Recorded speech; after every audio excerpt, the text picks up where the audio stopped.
Pada suatu malam yang gelap dan dingin, 3 orang nelayan bernama Budi, Joni, dan Firman berangkat ke laut untuk memancing. Mereka berharap bisa mendapatkan hasil tangkapan yang banyak.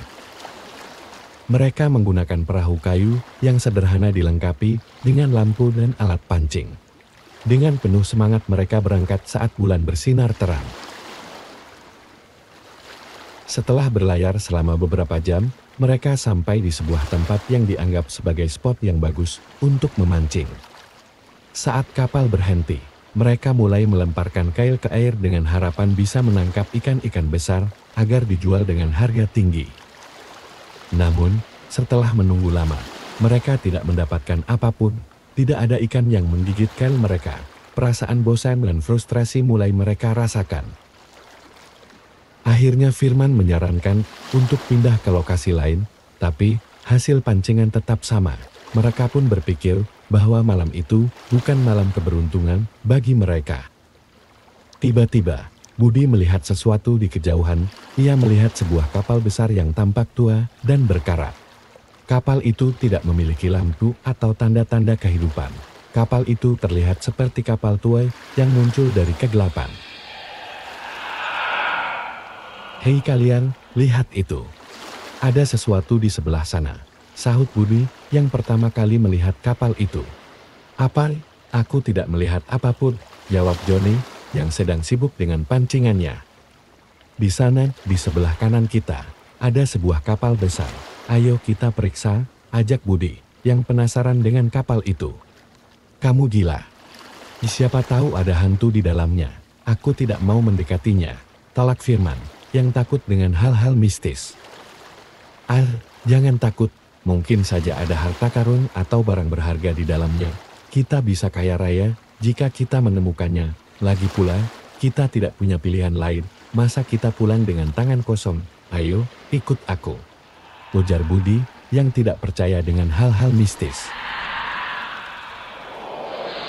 Budi kemudian mendayung perahu dan mengarahkannya ke kapal besar itu.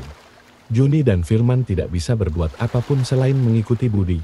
Mereka merasa tidak enak hati, tapi mereka juga tidak mau ketinggalan.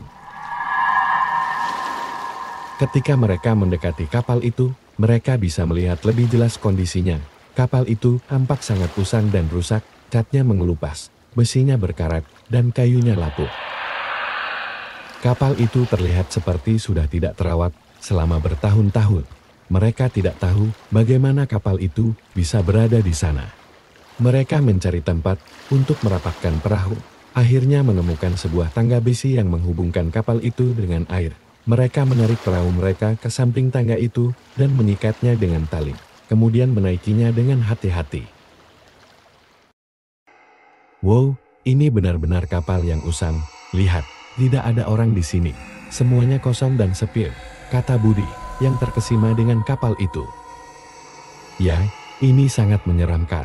Aku merinding melihatnya. Ayo, cepat-cepat cari apa yang bisa kita bawa. Kita tidak boleh lama-lama di sini," kata Firman yang merasa tidak nyaman dengan kapal itu. "Baiklah, ayo kita pisah. Kita bisa mencari di tempat yang berbeda. Jika kita menemukan sesuatu, kita bisa berteriak atau bersiul. Tapi, jangan berisik. Siapa tahu ada yang mendengar kita," kata Joni yang setuju dengan Firman. Mereka kemudian berpisah dan mulai mencari di kapal itu dengan harapan dapat menemukan sesuatu yang berharga seperti emas, perak, permata, atau barang antik.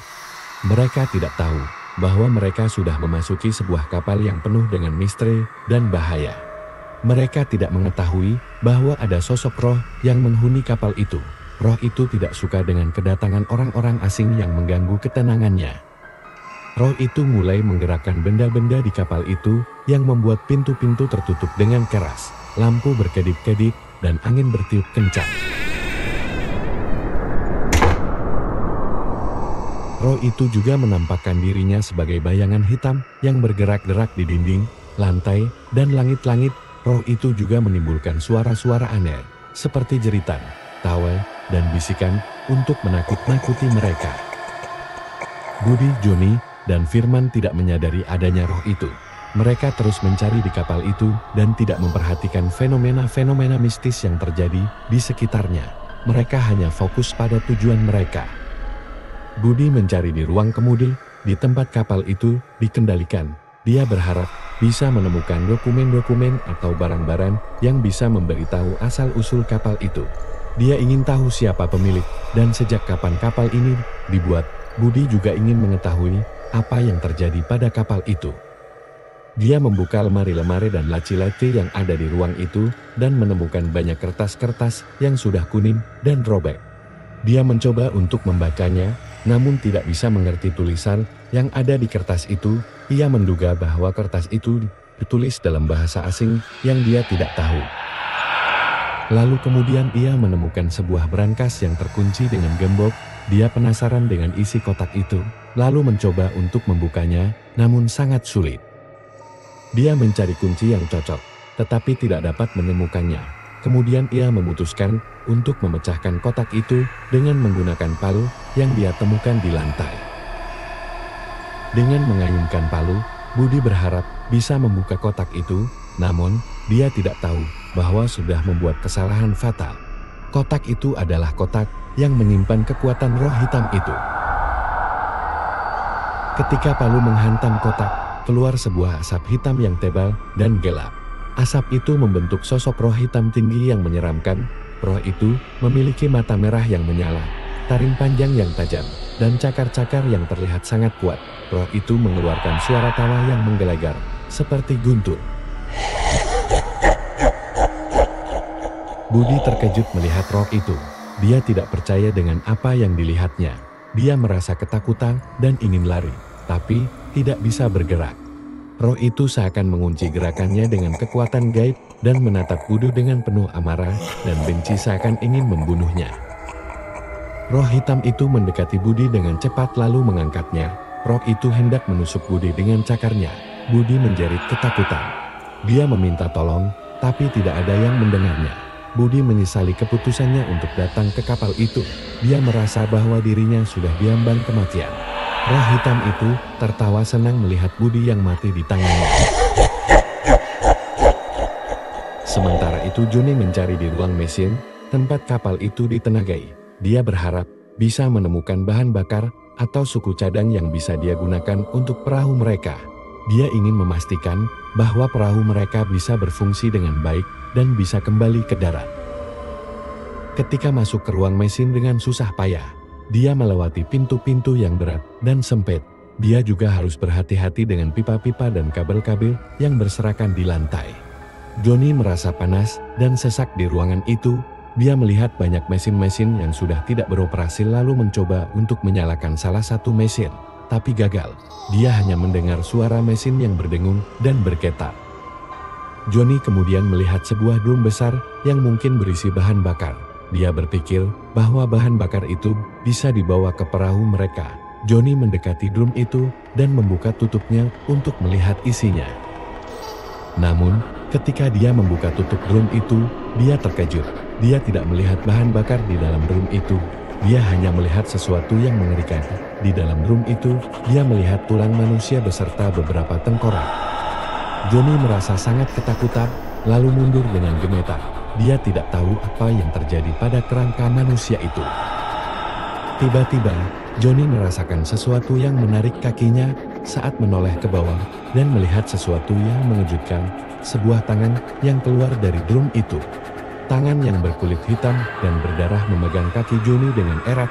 Tangan itu muncul dari tumpukan tulang belulang yang ada di drum itu. Joni berteriak ketakutan dan mencoba untuk melepaskan diri dari tangan itu. Tapi, tangan itu terlalu kuat dan menarik Joni masuk ke dalam drum itu. Ada sesuatu yang menggigit dan mencabik tubuhnya. Joni merasakan rasa sakit yang luar biasa dan merasa bahwa dia tidak akan selamat. Joni pun menjadi korban dari kapal hantu itu. Sementara Firman yang mencari di kamar, tempat orang-orang tinggal di kapal itu, dia berharap bisa menemukan perhiasan-perhiasan atau barang yang bisa dijual. Saat membuka pintu yang ada di lorong, dia melihat banyak kamar yang berbeda. Ada kamar yang besar dan mewah, ada juga kamar yang kecil dan sederhana. Firman memasuki salah satu kamar yang besar dan mewah. Dia terpesona dengan kamar itu, saat melihat tempat tidur yang empuk dan berbalut selimut sutra perasaannya sangat senang. Dia berpikir akan menemukan barang yang mewah di kamar itu. Firman melihat lemari yang besar dan berisi pakaian-pakaian yang indah. Dia juga melihat meja rias yang elegan dan berisi perhiasan-perhiasan yang berkilau. Firman merasa seperti masuk ke dalam sebuah istana.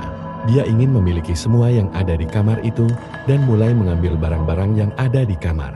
Mulai dari pakaian-pakaian yang ada di lemari, perhiasan-perhiasan yang ada di meja rias. Dia pun mengisi tasnya dengan barang-barang yang ada di kamar itu.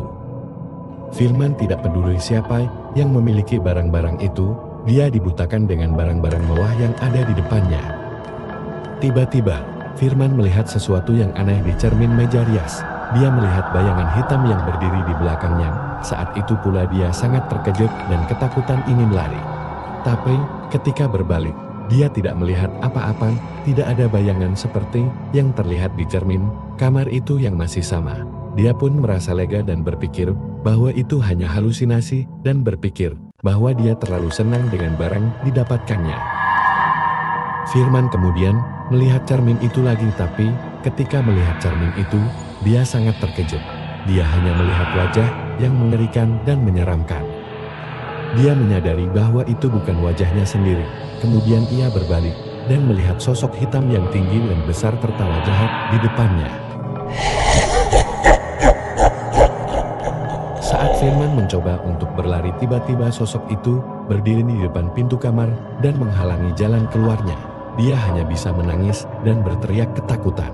Sosok itu mendekat menusuk Firman dengan cakarnya yang tajam. Menjelang ajalnya, Firman hanya bisa melihat sosok itu tertawa dengan puas dan menyesali keputusannya untuk ikut naik ke kapal hantu ini. Setelah kematian ketiga nelayan itu, kapal hantu itu pun menghilang di kegelapan malam. Roh yang menghuni kapal tertawa dengan puas dan melanjutkan pelayaran untuk mencari mangsa baru. Keesokan harinya, perahu kosong tampak terombang-ambing di dekat pantai. Seorang warga bisa melihat dan menuju ke perahu itu, namun di perahu itu tidak menemukan seseorang pun. Orang itu menyadari bahwa perahu ini adalah perahu milik Budi yang berangkat semalam.